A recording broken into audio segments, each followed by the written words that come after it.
எல்லாம் வல்ல இறைவன் மனித அவதாரம் எடுத்து ஒவ்வொரு மனிதனுக்காக ஒவ்வொரு மனுஷிக்காகவும் மரணத்தை ருசி பார்த்தார். இயேசு ஒவ்வொருவருக்காகவும் மரணத்தை ருசி பார்த்தார்.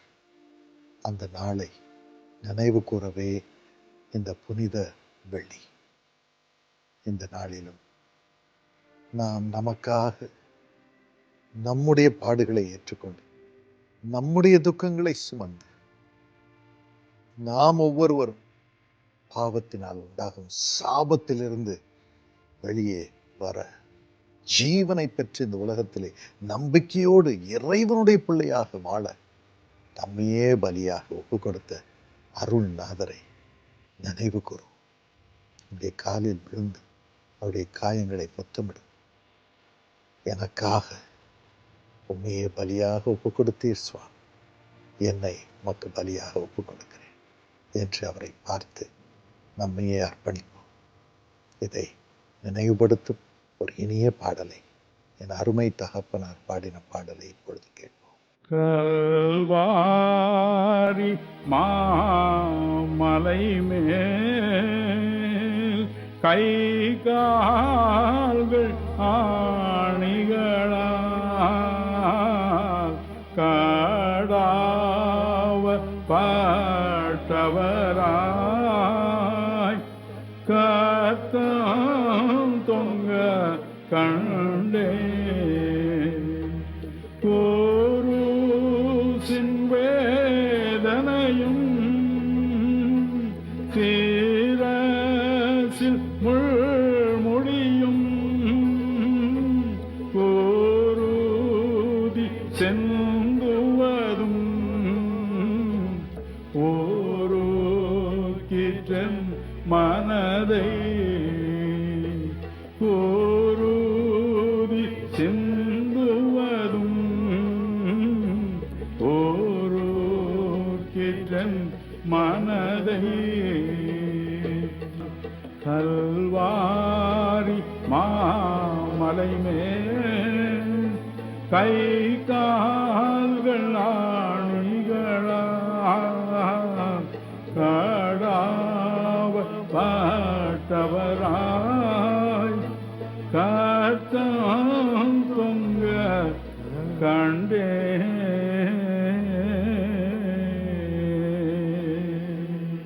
அநேக புனித வெள்ளி என்றால் அதன் அர்த்தத்தை அறியாமல் good Friday, happy good Friday என்று சொல்கிறார்கள். ஒரு விதத்தில் அது உண்மைதான், அது நல்லதுதான். It's a happy good Friday. ஆண்டவர் நமக்கு ரட்சிப்பையும் மீட்பையும் பிசாசின் பிடியிலிருந்து நம்மை விடுவித்த நாள் இது. அவருடைய பிள்ளையாக நம்மை மாற்றும்படியாக தனியை ஒப்பு கொடுத்த நாள் இது. ஏன் ஒருவர் மற்றொருவருக்காக மறிக்க வேண்டும்? யாராவது மறிப்பார்களா? ஆனால் எல்லாம் வல்ல இறைவன் மனித அவதாரம் எடுத்து பாவிகளாய் நாம் இருக்கையில் நமக்காக தன்னையே பலியாக ஒப்பு கொடுத்தார். லார்ட் பைரன்னு பெரிய புலவர் இருந்தார். நம்மெல்லாம் இங்கிலீஷ் லிட்ரேச்சர் படிக்கும் பொழுது ஸ்கூல்ஸில் லார்ட் பைரனுடைய போயம்ஸ் எல்லாம் வரும். அதை படிக்கும்போது ஐயோ அவ்வளோ கருத்துக்கள் எழுதணும், நம்ம ஞாபகம் வச்சு எழுதணும். அதில் அவ்வளோ ஆழமான கருத்துக்கள். அவர் அந்த புலமையின் வெள்ளத்தினால் நிரம்பி அந்த பாவைகளை ஜனங்கள் முன்பதாக பேசும் பொழுது திரளான மக்கள் இங்கிலாந்து தேசத்தில் அந்த நாட்களில் கூடுவார்கள். அப்போல்லாம் டெலிவிஷன்லாம் கிடையாது. அவர் பேசுவதை கேட்க அந்த புலமை திறனை பார்த்து அந்த ஒவ்வொரு கவியும் அவர் பேசும் பொழுது கதறுவார்களாம். விசேஷமாக பெண்கள் எல்லாம் கதறுவார்களாம். அவ்வளோ ஆனந்த தைலம் அவர் மீது ஊற்றப்படுவது போல இருக்கும். ஆனால் அந்த மனிதனை பார்த்தீர்கள் என்றால் அவர் கால் வளைந்திருக்கும். அவர் தாங்கி தாங்கி தான் நடப்பார். ஆனால் அந்த மனுஷன் அவ்வளோ அழகாக அவர் பேசினாலும் பயங்கரமான கோபம் வருமாம் அவருக்கு. ஒரு கன் எப்பொழுதும் வச்சிருப்பார், ஒரு துப்பாக்கி வச்சிருப்பார். யாராவது அவரை பார்த்துட்டே இருந்தா அவருக்கு சந்தேகமாயிரும். என் கால் வளைஞ்சிருக்கனால தான் இவன் என்னை பார்த்துட்டு என்னை தவறாக நினைக்கிறான், இந்த பெண் தவறாக நினைக்கிறாள்னு துப்பாக்கி எடுத்து சுட போயிடுவான். எப்போ பார்த்தாலும் நகத்தை கடிச்சிக்கிட்டு இருப்பார், எப்போ பார்த்தாலும் புகையிலை சவைச்சிட்டு இருப்பார். அப்படிப்பட்டவன் கல்யாணம் பண்ணார். அவரை கல்யாணம் பண்ணிக்கணும்னு நிறைய பேர் இருந்தாங்க. ஏன்னா அவ்வளோ புகழ், அவ்வளோ பெருமை, அவ்வளோ பணம். கல்யாணம் பண்ணி ஒரே வாரத்தில் அந்த பெண் தாங்க முடியாமல் கதறி, என்னை ஏன் கல்யாணம் பண்ணி, ஏன்னா கொடூரமாக நடத்தணும். அவர் சொன்னாராம், நீ கஷ்டப்படுறத பார்த்து நான் சந்தோஷமா இருக்கணும், அதுக்காக தான் நான் உன்னை கல்யாணம். ஒரு வருஷம் படாத பாடு. கடைசியில் அந்த பெண் போலீஸ்கிட்ட போய் கெஞ்சி, இந்த மனிதனை வந்து பாருங்க, பைத்தியக்காரனா இல்லைன்னா தெளிந்த புத்தி உடையவனான்னு வந்து பாருங்க. அப்படி மேடையிலே பேசுகிறான், ஆனால் இங்கு வந்து கொடூரமான பைத்தியக்காரன் போல இருக்கிறான் என்று சொன்னார். உலகம் போற்றினார்.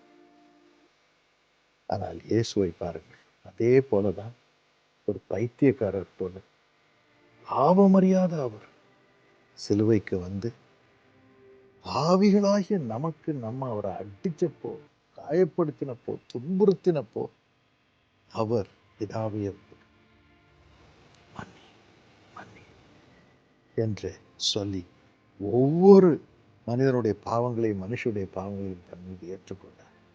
நம் பாவங்களை நீக்கும்படி ரத்தம் சிந்தினார். இயேசு கிறிஸ்துவின் ரத்தம் சகல பாவங்களையும் நீக்கி நம்மை சுத்திகரிக்கும். அதான் கிறிஸ்துவின் சிலுவை செத்து போகிறவர்களுக்கு பைத்தியமாக இருக்கு, பாவம் செய்கிறவர்களுக்கு பைத்தியமா இருக்குதுன்னு பவுல் சொல்றாரு.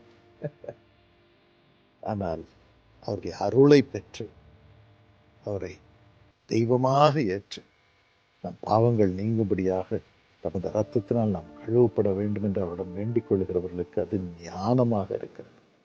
ஞானமாக இருக்கிறது. இந்த ஞானத்தை ஆண்டவர் நமக்கு இன்று தர விரும்புகிறார். பாவத்திலிருந்து நம்மை விடுவிக்க ஆண்டவர் ஒரு மனிதனும் செய்யாதபடி பாவமறியாத அவர் தம்மையே பலியாக ஒப்பு கொடுத்து யாரும் செய்யாத காரியத்தை செய்தார். இவர்களுக்கு மன்னியும் மன்னியும் மன்னியும். உங்களுக்காகவும் அவர் பயங்கரமாக பரிதபித்து மன்றாடி இருக்கிறார். இப்பொழுதும் மன்றாடி கொண்டிருக்கிறார். இயேசுவிடம் பாருங்கள், இயேசுவிடம் பாருங்கள். இப்பொழுது திரையில் பார்க்கும் அந்த நம்பருக்கு ஃபோன் பண்ணுங்க. இயேசுவை அறிந்து கொள்ளும்படி உங்களோடு ஜெபம் பண்ண ஒருவர் காத்திருக்கிறார், ஒரு பெண் காத்திருக்கிறார். அவரோடு இணைந்து கொள்ளுங்கள், ஜீவன் பெறுங்க, சமாதானத்தோடு வாழுங்க. அப்படி நாம் நம்முடைய வாழ்க்கையை ஆண்டவருக்கு ஒப்புக் கொடுக்கும் பொழுது உண்மையில் நாம் பைத்தியக்காரர்களாகிவிடும். ஏனென்றால் நமக்கென்று நாம் அதன் பிறகு வாழ மாட்டோம். ஏசாமி தனக்கென்று வாழது, நமக்காக தம்மையை பலியாக ஒப்புக் கொடுக்கும். அதுதான் நாமும் கூட என்றும் இயேசுவை நம்முடைய இதயத்தில் ஏற்றுக்கொண்ட பிறகு நாம் நம்மையே அவரிடம் அர்ப்பணிக்கிறோம். அதுதான் இந்த நாளின் மகத்துவம். இந்த நாளிலும் நம்மை முழுமையாக ஆண்டவரே, நான் என்னையே பலியாக உமது நாமத்தை மற்றவர்களுக்கு சொல்லும்படி அர்ப்பணிக்கிறேன் என்று ஒப்புக் கொடுப்போம். நம்மை மகிமைப்படுத்துவார். என்ன உலக மகிமை இருந்தாலும் சரி, அதை இயேசுவின் பாதத்தில் ஒப்புக் கொடுத்து வைத்து இயேசுவை குறித்து நமக்காக உயிரையே கொடுத்து பலியாக தம்மை ஒப்புக் கொடுத்த அவருக்காக நம் வாழ்க்கையை ஒப்புக் கொடுப்போம், தியாகம் செய்வோம். அவருடைய கிரீடம், தங்க கிரீடம் நமக்கு கிடைத்தால் போதும். சிஸ்டர் இவாஞ்சலின், நீங்கள் சொன்ன மாதிரி சிலுவை பற்றிய உபதேசம் கெட்டுப்போகிறவர்களுக்கு பைத்தியமாக இருக்குது. ஆனால் ரட்சிக்கப்படுகிற நமக்கோ அது தேவ பலனாக இருக்குது. ஆண்டவர் எப்படி சிலுவையில் தன்னை ஒப்பு கொடுத்தார், அந்த சிலுவையை பார்க்கும்போதே நமக்கு எவ்வளோ பலன் வருது. அப்படி தான் 2 திருடர்களோட ஏசாமியை சிலுவையில் அரைஞ்சாங்க. ஒரு திருடன் இயேசுவை கேலி பண்ணோம், ஆனால் மற்ற திருடனும் என்னை நினைத்திரலாம் என்று கேட்ட பொழுது, இன்றைக்கு நீ என்னோட கூட பரதேசில் இருப்பா என்று இந்த சிலுவையில் தொங்கிட்டு இருக்கும்போது கூட ஏசாமி சொன்னார், நான் உன்னை மன்னிக்கிறேன், நீ என்னோட பரதேசில் இன்னைக்கு இருப்பேன்னு சொன்னார்.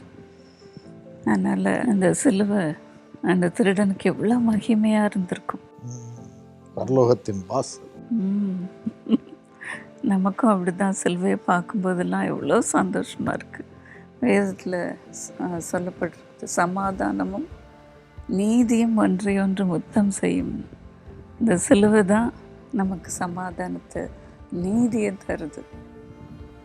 சிலுவை நாதர் நமக்காக தம்மையே பலியாக ஒப்பு கொடுத்த சிலுவை.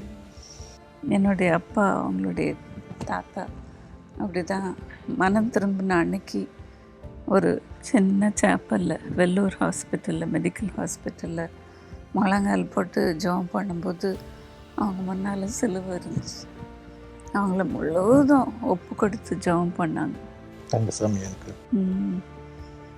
அதுக்கப்புறம் அவங்க லைஃப் டோட்டலாக சேஞ்ச் ஆயிடுச்சு. அது வரைக்கும் அந்த சிலுவையை பார்த்து கேலி செய்த அதே அப்பா அது பிறகு அந்த சிலுவையை அவ்வளோ அப்ரிஷியேட் பண்ணுவாங்க, சொல்லிக்கிட்டே இருப்பாங்க. இந்த சிலுவையை நான் பார்த்து தான் என்னை ஒப்பு கொடுத்தேன், ஆண்டவர் எனக்காக ரத்தம் சிந்தினார்னு சொல்லிக்கிட்டே இருப்பாங்க. அதன் பிறகு அவங்க வாழ்க்கை அப்படியே தலைகீழ மாறிடுச்சு. வேதத்தை படிச்சுக்கிட்டே இருந்தாங்க. ராத்திரி தூக்கம் வராத போதெல்லாம் இங்கிலீஷ் பைபிள் படிப்பாங்க, தமிழ் பைபிள் படிப்பாங்க. அதுக்கப்புறம் எங்கிட்ட கொஸ்டின் கேட்பாங்க, எங்களால் பதில் சொல்ல முடியாது. அப்படி ஆண்டவர் அவங்கள மாற்றிட்டார். இந்த சிலுவைக்கு எவ்வளோ வல்லமை இருக்குது. சிலர் சொல்கிறாங்க ஏசாமி சிலுவையில் தொங்கிட்டாருன்னு. அவங்களுக்கு அது பைத்தியமாக இருக்கலாம், ஆனால் நமக்கு அது எவ்வளோ தேவ பலனாக இருக்குது. ஆண்டவர் உங்களுக்கும் ரட்சிப்பை தருவார். பிரியமானவர்களே, இன்றைக்கும் சிலுவையை நோக்கி பாருங்கள். சிலுவையின் நிழலில் அனுதினம் அடியான் சாய்ந்தளை பாரிடுவேன்னு ஒரு பாடல் இருக்குது. அப்படி நாம் சிலுவையின் அடியில் விழுந்து கிடப்போம். ஆண்டவரே என்னை மன்னியும் என்று கேளுங்கள். பிரியமானவர்களே, என் குடும்பத்தை ரட்சியம், எனக்கு ஒரு விடுதலையை தாரும் என்று சிலுவையின் அடியில் விழுந்து கிடப்போம். அதுதான் உங்களுக்கு நீதி, அதுதான் உங்களுக்கு சமாதானத்தை கொடுக்கிற ஒரு பெரிய காரியமாக இருக்கிறது, உங்களுக்கு தெய்வ பலனாக இருக்கிறது. நாம் இந்த உலகத்தை அனுபவிக்கலாம், ஆனால் நம்ம மரித்த பிறகு எதை கொண்டு போகிறோம்? மனுஷன் உலகம் முழுவதையும் ஆதாயப்படுத்தி கொண்டாலும் தன் சரீரத்தை, தன் ஆத்மாவை இழந்து போனால் அவனுக்கு லாபம் என்ன என்று வேதம் சொல்லுகிறது.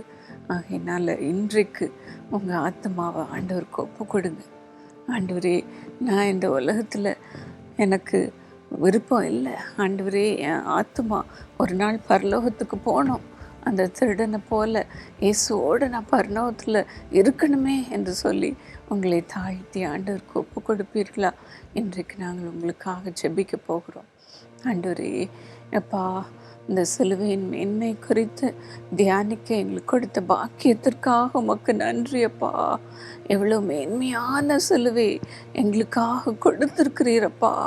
ஆண்டவரே, இந்த நிகழ்ச்சியை பார்க்கிற ஒவ்வொருவர் மீதும் நீர் மனது உருகி அவர்கள் மீது உம்முடைய ரட்சிப்பை ஊற்றுவீராக, அவர்களுக்கு ரட்சிப்பை கொடுப்பீராக. ஏசப்பா, என்னை மன்னியும் என்று கேட்கிற ஒவ்வொருவருக்கும் ரட்சிப்பை தாரும் சுவாமி. யார் யாருக்கெல்லாம் ஜெபிக்கிறாங்களோ அவங்களுக்கெல்லாம் ரட்சிப்பை கொடுப்பீராக. ஆண்டவரே, சிலுவையிலிருந்து அப்பா நீதியை, சமாதானத்தை கொடுப்பீராக. ஒவ்வொரு வீட்டிற்குள்ளேயும் சமாதானம் பெருகட்டும்ப்பா, பிரிவினைகளை எடுத்து போடும்ப்பா. ஆண்டவரே, சிலுவையின் மேன்மையை ஒவ்வொருவரும் அறிந்து கொள்ளும்படி செய்வீராக, இயேசுவின் நாமத்தில்.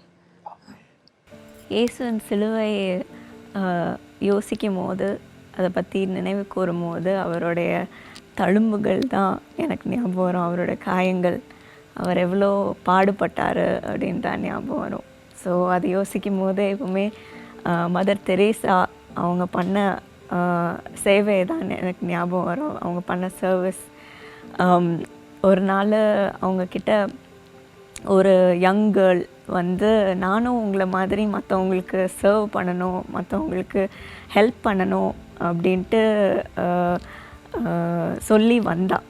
நீங்கள் எப்படி பண்ணுறீங்க நானும் பார்க்கணும், நானும் அதை செய்யணும் அப்படின்ட்டு வந்தா.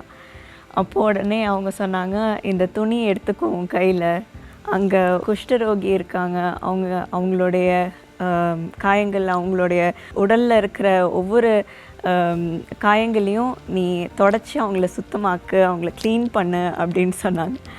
உடனே சரி அப்படின்ட்டு அந்த கிளாத் எடுத்துகிட்டு அவங்க கிட்ட போன உடனே ஒரே ஸ்பீடில் திருப்பி வந்துட்டா.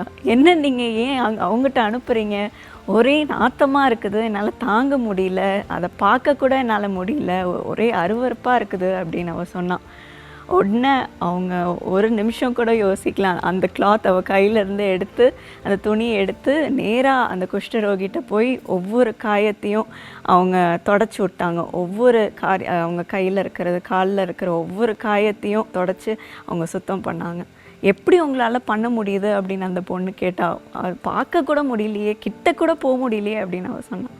உடனே அவங்க சொன்னாங்க, இது நான் ஏசுவாமியோட தழும்புகளை அவருடைய காயங்களில் நான் துடைக்கிற மாதிரி, அதுக்கு நான் ஆயின்மெண்ட் போடுற மாதிரி நான் யோசித்து பண்ணுறேன், இது அவங்களுக்காக கிடையாது, நான் இது இயேசுக்காக நான் செய்கிறேன் அப்படின்ட்டு அவங்க சொல்லி செஞ்சாங்க. ஸோ அது கேட்கும்போது அவ்வளோ எப்படி அவங்க ஆண்டவர் மேலே நேசமாக இருந்திருக்காங்க, அன்பு வச்சுருக்குறாங்க. அண்ட் ஆண்டவர் எவ்வளோ நமக்காக இவ்வளோ சஃபர் பண்ணி அவருடைய சிலுவையில் அவர் பாடுபட்டிருக்காரு, நம்மளுடைய காயங்களை ஆற்றுறதுக்காக அவர் செய்திருக்கிறாரு அப்படின்னு உணர முடிஞ்சுது. ஸோ இந்த சீசனும் இந்த குட் ஃப்ரைடே யோசிக்கும் போது அவருடைய தழும்புகளால் நமக்கு சுகம் கிடைக்குது. நம்மளுடைய உடலில் இருக்கிற ஒவ்வொரு காயத்தையும் அவர் ஆற்றுகிறார், அவர் குணமாக்குகிறார், அவர் முற்றிலும் சுகத்தை கொடுக்குறார். அதான் நம்ம ஏசாயா 53:5 பார்க்குறோம், அவருடைய தழும்புகளால் நாம் சுகம் அடைகிறோம். ஸோ எவ்வளோ ஒரு சந்தோஷம். இப்பொழுதும் ஆண்டவர் உடைய சுகமளிக்கும் வல்லமை உங்கள் ஒவ்வொரு மேரையும் இறங்குது. அதுக்காக நம்ம ஜெபிப்போமா? சுவாமி, இந்த பாக்கியத்துக்காக நன்றி சுவாமி, நீர் எங்களுக்காக சிலுவையில் பாடுபட்டதுக்காக நன்றி சுவாமி. இன்றைக்கும் உம்முடைய தழும்புகளால் உம்முடைய பிள்ளைகளுக்கு முற்றிலும் சுகத்தை தாரோம் சுவாமி. ஒவ்வொரு காயங்களையும் நீர் ஆற்றோம் சுவாமி. உடலில் இருக்கிற ஒவ்வொரு பிரச்சனையும் இன்றைக்கு சுகமாக்கும் சுவாமி. உம்முடைய சுகமளிக்கும் வல்லமை ஒவ்வொரு மேலும் இப்பொழுது இறங்கட்டும் சுவாமி. பல வருடங்களாக அவங்க சஃபர் பண்ணிகிட்ருக்க கேன்சர் நோய்கள், இந்த சிக்னஸஸ், இந்த டிசீசஸ், இந்த இன்ஃபெக்ஷன்ஸ் எல்லாமே இன்றையோட மறையட்டும் சுவாமி. இன்றையோட அது கரைந்து போகட்டும் சுவாமி. உடலில் இருக்கிற ஒவ்வொரு கட்டியும் கரைந்து போகட்டும் சுவாமி. ஒவ்வொரு உறுப்புகளும் இன்றைக்கு சரியாக செயல்படட்டும் சுவாமி. ஒவ்வொரு ஆர்கனையும் இன்றைக்கு நீர் சுகமாக்கும் சுவாமி. முற்றிலும் உம்முடைய பலத்தினால் அவர்களை நிரப்பும் சுவாமி. இன்றைக்கு எழுந்து நடக்கட்டும் சுவாமி. எழுந்து குதித்து உமக்கு நன்றி செலுத்தட்டும் சுவாமி. உம்முடைய இரத்தத்தினால் அவர்களை சுகமாக்கும் சுவாமி. உம்முடைய இரத்தத்தினால் அவர்களை கழுவி இன்றைக்கு சுத்தமாக்கி இன்றைக்கு உம்முடைய சுகமளிக்கும் வல்லமை அவர்கள் மேல் இறங்கட்டும் சுவாமி. இதை இப்பொழுது செய்ததுக்காக நன்றி சுவாமி. இன்றைக்கு அந்த சுகத்தை முற்றிலும் அவர்கள் மேல் நீர் பொழிந்ததுக்காக நன்றி. இயேசு நாமத்தில் ஜெபிக்கிறேன். ஆமென். எங்களுக்கு அருமையானவர்களே, உங்களோடு தொடர்ந்து ஜெபித்து ஆண்டவர் உங்களுக்கு சுகத்தையும் ஆரோக்கியத்தையும் கொடுக்க வேண்டும் என்று உங்களோடு நேரடியாக தொடர்பு கொண்டு ஜெபிக்கும்படியாக ஜெப வீரர்கள் இயேசு அழைக்கிற ஜெபகோபுரத்தில் காத்திருக்கிறார்கள். இந்த நம்பர் இப்பொழுது ஸ்க்ரீனில் பார்த்துட்ருக்கிறீங்க. அதுக்கு ஃபோன் பண்ணுங்கள். 24 மணி நேரமும் இந்த லைன் ஆப்ரேட் பண்ணி கொண்டு இருக்கிறது. நூற்றுக்கணக்கான ஜெப வீரர்கள், வீராங்கனைகள் உங்களோடு சேர்ந்து ஜெபிக்கும்படி, இயேசுவின் நாமத்தில் ஜெபிக்கும்படி காத்திருக்கிறார்கள். ஃபோன் பண்ணி அற்புதங்களை பெற்றுக்கொள்ள இயேசுவை நோக்கி அவர்களோடு சேர்ந்து ஜெபம் பண்ணுங்கள். சார், இந்த நாளில் எவ்வளோ பேர் ஒரு பாரத்தோடு இருக்கலாம், பாரங்களை சுமந்து இருக்கலாம், அதை பற்றி இரவும் பகலும் கவலைப்பட்டுக்கிட்டே இருக்கலாம். எனக்கு இந்த காரியம் நடக்கலையே, பிள்ளைகளை குறித்து எவ்வளோ பாரங்களோடு இருக்கலாம், என்னை விட்டு ரொம்ப தள்ளி இருக்கிறாங்களே, சொல்கிறத கேட்க மாட்டேங்கிறாங்களே, வாழ்க்கை நாசமாக போகிறத நான் பார்க்குறேனே, வேலையே கிடைக்க மாட்டேங்குதே, என்ன செய்கிறதுன்னு எனக்கு தெரியலன்ட்டு புலம்பி அவங்க இருதயத்திலே வச்சு தவித்து கொண்டு இருக்கலாம். பண கஷ்டத்தில் ஆழ்ந்து இருந்து எவ்வளோ கடன் வந்து அதை எப்படி தீர்க்கிறதுனே வழி தெரியாமல் அந்த சுமையெல்லாம் வச்சிட்ருக்கலாம். வீடு கட்டணும், அது கட்ட முடியலையே என்ற ஒரு பாரத்தோடு இருக்கலாம். இப்படி வாழ்க்கையின் தேவைகள் அவர்களுக்குள்ளே வைத்து, ஒருவருக்கொருவர் குடும்பத்தினர் பற்றியுள்ள கவலைகளை எல்லாம் வைத்து இவ்வளோ பாரங்களோடு இருக்கலாம். சங்கீதம் 6:7 சங்கீதக்காரனும் அப்படி தான் அழுகிறான். நான் அழுகிற அழுகையில் என்னுடைய பெட்டு பில்லோ எல்லாம் நனைந்து போகிறது, என் கண்கள் எல்லாம் அப்படியே பலனற்று போகிறது, எனக்கு அழுகிறது கூட கண்ணீர் இல்லை, இதுக்கு மேலே வரமாட்டேங்குதுன்னு அவன் அவ்வளோ சோர்வில் இரவு முழுவதும் நான் அழுகிறேன் என்று அவன் அழுகிறான். அவ்வளோ பாரம். நான் அதான் ஆண்டவர் அந்த சிலுவையை சுமந்து நடப்பதை பற்றி நினச்சி பார்த்தேன். அந்த சிலுவை அவ்வளோ அவர் தொங்கும்படி அவ்வளோ பெரிதாக இருந்துச்சு. அந்த வுட் அதனுடைய வெயிட் எவ்வளவாக இருந்திருக்கும், அதை நம்ம தூக்கக்கூட முடியாது. அதை தூக்கிட்டு அவ்வளோ தூரம், அது வெறும் ஒரு லெவல் கிரவுண்ட் கிடையாது, மேலே கூட நடக்க வேண்டியதாக இருந்திருக்கும். அவ்வளோ சுமையை தூக்கி அவர் நடக்க வேண்டியதாக இருந்திருக்கும். எவ்வளோ வெயிட், அதை நம்ம இமேஜின் பண்ணி பார்க்கும்போது நமக்கே அந்த வலி வருகிறது. அவ்வளோ சுமையை அவர் பொறுமையோடு தூக்கினார். அதுவும் ஆண்டவர் செல்ல வேண்டிய பாதையாக ஆண்டவர் நியமித்திருந்தார்.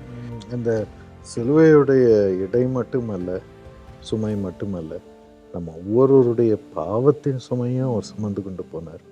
ஒவ்வொருடைய பாடுகளின் சுமையும் சுமந்து கொண்டு போனார். நோய்களின் சுமையை சுமந்து கொண்டு போனார். அதுவும் எத்தனை ஆயிரக்கணக்கான வருடங்கள் எத்தனை ஜனங்களுடைய பாடுகளை சுமந்தார். அது அவ்வளோ அடிக்கப்பட்டு உடல்லாம் கிழிக்கப்பட்ட சூழ்நிலை. ஏற்கனவே பலவீனமாக இருந்தார், நம்ம எஞ்சி கூட நடக்க முடியாது. அந்த நேரத்தில் ஒரு இரக்கமே இல்லாமல் அந்த சிலுவையை தூக்கும்படி ஆண்டவர் அனுமதித்தார். அந்த வழியாக நடக்க வேண்டியதாக இருந்துச்சு. அதை தூக்கி நமக்காக, உங்கள் பாரங்கள் அவ்வளோ பெரிதாக இருந்தாலும் அதை நான் சுமக்கிறேன் என்று சொல்லி மனதுருகி ஆண்டவர் நமக்கு சுமந்தார். இன்று பிரியமானவர்களே, அதை நமக்கு காட்டுகிறார். நீ இந்த பாரத்தை தனிமையாக சுமக்கலை, உனக்கு முன்பே நான் இதையெல்லாம் சுமந்திருக்கிறேன் உன்னோடு என்று நான் அப்படிப்பட்ட இயேசுவாய் நிற்கிறேன் என்று சொல்லுகிறார். அதுதான் நமக்கு பெரிய ஆறுதல். இந்த சுமைகளை அறிந்திருக்கிறார், இவ்வளோ இந்த சுமைகளுடைய வெயிட்டை அறிந்திருக்கிறார். இன்றும் மத்தேயு 11:28 படி, வருத்தப்பட்டு பாரம் சுமக்கிறீர்களா, என்னிடம் வாருங்கள், நான் அதையெல்லாம் உங்களுக்காக சுமந்திருக்கிறேன், உனக்கு இளைப்பாறுதலை கொடுக்கிறேன் என்று வாஞ்சியோடு இருக்கிறார். அப்படி தான் ஒரு நாள் நானும் பயங்கரமான ஒரு பாரம், அதை பற்றி என்னால் ஒன்றும் செய்ய முடியல. ஒருத்தரை குறித்து இப்படி நடக்குது, என்னால் ஒன்றும் செய்ய முடியலையே, அது எனக்கு நெஞ்சில் அவ்வளோ வலி வருகிறது, எனக்கு இதை பற்றி என்ன செய்கிறதுனே தெரியல சுவாமி என்று அவ்வளோ பாரத்தோடு இருக்கும்போது, அழுதுகிட்டு இருக்கும்போது, அந்த நேரம் பரிசுத்த ஆவியானவர் எப்படியோ நிரப்பி இதை நான் பொறுப்பெடுக்கிறேன் என்று சொல்லி ஆண்டவர் அந்த பாரத்தையே என்னிடம் இழுக்கிறத நான் உணர்ந்தேன். ஒரு பெரிய சமாதானம், அவ்வளோ வலி இருந்த இடத்துல ஒரே நொடி பொழுதில் பெரிய சமாதானம் என்னை உண்மையாக நிரப்பினதை, அதிலிருந்து அந்த பாரத்தை நான் மறந்து போனேன். அதை என்னை விட்டு திருப்பி வரவே இல்லை. ஆண்டவர் அந்த காரியத்தையும் பூர்த்தி செய்ததை நான் வரும் நாட்களில் பார்த்தேன். அருமையாய் மாற்றி தந்தார். ஸோ அந்த பாரத்தை எல்லாம் இன்று நம்மிடம் சுமை அவர் எடுத்துக்கொண்டு இன்று இளைப்பாறுதலை கொடுக்கிறார். அந்த காரியங்களிலும் ஆண்டோடைய அற்புதங்களை இன்று காணப்போகிறோம். எஸ், இந்த பாரமெல்லாம் இப்பொழுது உங்களை விட்டு அகலும்படியாக நாங்கள் ஜெபிக்க போகிறோம். சார், ஏசப்பா, எங்கள் தகப்பனாய் நீர் இருக்கிறீர் சுவாமி. ஆண்டவரே, இந்த பாரங்களின் சுமை நீர் அறிந்திருக்கிறீரப்பா. எல்லாருடைய பாரத்தையும், உலகத்தின் பாரத்தை நீர் சுமந்தீர் சுவாமி. அப்படி உடைய தோள்கள் ஆண்டவரே அவ்வளோ எங்களுக்காக பெரிதாக இருக்கிறது. எங்கள் சுமைகளை நீர் இப்பொழுதும் ஏற்றி மீது வைத்துக்கொள்வதற்கு ஸ்தோத்திரம் சுவாமி. ஆண்டவரே, அதை எல்லாம் என்னிடம் விட்டுவிடு என்று சொல்லி கவலைகளை எல்லாம் எடுத்து விடுவதற்கு ஸ்தோத்திரம். ஆண்டவரே, இப்பொழுது உம்முடைய இளைப்பாறுதல் இறங்கட்டும் சுவாமி. பரிபூர்ணமாய் எல்லாம் மாறட்டும், புதிதாகட்டும். இருதயம் ஆண்டோடைய சமாதானத்தை அனுபவிக்கட்டும் சுவாமி. நன்றி அப்பா, எல்லாம் மாறினதற்கு நன்றி. இன்று நீர் பொறுப்பெடுத்திருக்கிறீர். உம்மிடம் கொடுக்கிறோம் சுவாமி, உம்மிடம் கொடுக்கிறோம் ராஜா. எங்கள் எதிர்காலத்தை நீர் பொறுப்பெடுத்து ஆசீர்வதித்து ஆண்டவரே, இந்த பிரச்சனையை நீர் மாற்றி எங்களுக்கு ஒரு பதில் கொடுப்பதற்கு ஸ்தோத்திரம் சுவாமி. அந்த பதில் இறங்குவதற்கு நன்றி. அந்த தெய்வீக சமாதானம் நாங்கள் பெற்றுக்கொள்கிறோம். பதில் வந்ததென்று நாங்கள் சமாதானத்தை பெற்றுக்கொள்கிறோம் ராஜா. அதை கூடி வரும் நாட்களிலும் அற்புதங்கள், அடையாளங்களை உடைய பிள்ளைகள் பார்க்கும்படி செய்யும், சாட்சிகளாய் சொல்ல செய்யும் சுவாமி. நன்றி அப்பா, இயேசுவின் நாமத்தில். பிரியமானவர்களே, தொடர்ந்து நாம் இந்த ஆண்டவருடைய வல்லமையை சுமக்கும்படி, மற்றவர்களுக்கு பாக்கியத்தை கொண்டு வரும்படி தீர்க்கதர்சன பிரார்த்தனை மாநாடு ஒன்றை நடத்தப் போகிறோம் சென்னையிலே. அதற்கு வாருங்கள். ஏப்ரல் 29, 30, மே 1 இந்த நம்பருக்கு ஃபோன் பண்ணுங்கள், வெப்சைட்டில் போய் ரெஜிஸ்டர் பண்ணுங்கள். ஆண்டவருடைய ஆவியினால் நிரம்புங்க. God bless you. இப்பொழுது சுற்றிலும் எல்லாம் இருளான செய்கைகள், இருள் இல்லாமை, இதையே பார்க்கிறோம். சூழ்நிலைகள் எதுவாயிருந்தாலும், ஆனால் நம்முடைய நம்பிக்கையோ நமக்காக உயிரையே கொடுத்து 3ஆம் நாள் உயிரோடு எழும்பி இன்றும் அவருடைய ஆவியினால் நம்மை வாழ வைத்துக் கொண்டிருக்கும் இயேசுவின் ஆவிதான். பரிசுத்த ஆவியின் வல்லமை பெற்று அவர் நம்மை நிரப்பினால் போதும், எந்த சூழ்நிலையிலும் நாம் பிழைப்போம். யூத ராஜ சிங்கத்தைப் போல தைரியமாய் எழும்பி நிற்க இயேசு அழைக்கிறார். தீர்க்க தரிசன ஜெப பயிற்சி. ஆண்டவர் அந்த நாட்களிலே மாம்சமான யாவர் மீதும் தம் ஆவியை ஊற்றுவார். ஏப்ரல் 29, 30 மற்றும் மே 1 விடுமுறை நாட்களாகிய சனி, ஞாயிறு மற்றும் திங்கள் 3 நாட்களும் நீங்கள் அவருக்கு தீர்க்கதரிசிகளாக மாறுவீர்கள். டாக்டர் பால் தினகரன் மற்றும் குடும்பத்தினருடன் அபிஷேகம் பெற்ற தேவ ஊழியர்கள் இணைந்து நடத்தும் தீர்க்க தரிசன ஜெப பயிற்சி சென்னையில். இயேசு அழைக்கிறார் தீர்க்க தரிசன ஜெப பயிற்சியில் பங்கு பெறுவதற்கான முன்பதிவு படிவத்தை உடனே உங்கள் அருகாமையில் உள்ள இயேசு அழைக்கிறார் ஜெபகோபுரத்திற்கு நேரில் சென்றோ அல்லது prayeracademy@jesuscalls.org என்ற இமெயில் முகவரி மூலமாகவோ மற்றும் jesuscalls.org என்ற வெப்சைட்டிலும் அல்லது 9940181188 என்ற தொலைபேசி எண் மூலமாக முன்பதிவு படிவத்தை பெற்றுக்கொண்டு உடனே உங்கள் விவரங்களை தெரியப்படுத்தவும். அப்படியே குமாரரும் குமார்த்திகளுமாகிய நீங்கள் தீர்க்க தரிசனம் உரைப்பீர்கள். இந்த அரிய வாய்ப்பை பயன்படுத்திக் கொள்ளுங்கள். எங்கள் அருமையான பிஷப் எம் டிமத்தி ஆண்டிப்பட்டியிலிருந்து இந்த நிகழ்ச்சியை ஆதரித்திருக்கிறீர்கள். அருமை மகன் ஃபெய்த் போவாஸ் என்று இயேசு அழைக்கிறார் ஊழியத்திலே யூடர்ன் ஊழியத்திலே இணைகிறார். ஆகவே கர்த்தருக்கு ஸ்தோத்திரம் செலுத்தி இந்த நிகழ்ச்சியை ஆதரித்திருக்கிறீர்கள். கர்த்தர் அருமை மகன் ஃபெய்த் போவாஸை ஆகாய 2:23 படி ஆசீர்வதிப்பாராக. உன்னை முத்திரை மோதிரமாக வைப்பேன், நான் உன்னை தெரிந்து கொண்டேன் என்று சேனைகளின் கர்த்தர் உரைக்கிறார். ஹல்லேலூயா. அப்படியே முத அபிஷேகம் ஃபெய்த் போவாஸ் மீது இறங்கட்டும் அப்பா. முது ஜீவன் இறங்கட்டும். அவனை வல்லமையான தீர்க்கதரிசியாக வாலிபர்களை ஆசீர்வதிக்கும் உமது நீட்டப்பட்ட கரமாக உபயோகப்படுத்தும் அப்பா.